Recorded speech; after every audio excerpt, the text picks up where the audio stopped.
ஒரு பொண்ணு எது செய்யலான்னு 5 இருக்கு, எதை செய்யக்கூடாதுன்னு 50 இருக்கு. எல்லாருக்கும் பிடிச்ச அந்த 5 நம்ம செய்யலாம், ஆனா நமக்கு பிடிச்ச அந்த 50 நம்ம செய்யக்கூடாது. அவ்வளவுதான். சிம்பிள் ஒரு பொண்ணோட லைஃப்.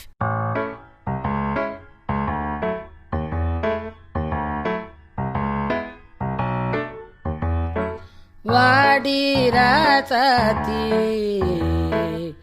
புதுசா இளசா ரவுசா போவோம் வாடி வாலாட்டி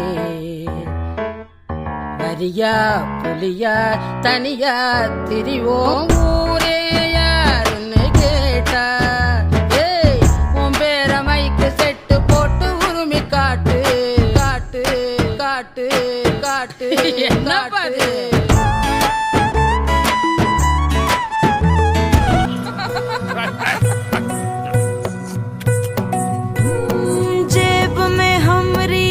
रुपया दुनिया को रखे ठेंगे पे भैया, सुख दुख को खूंटी पे टांगे और पाप पुण्य चोटी से बांधे, नाचे है हम ताता थई।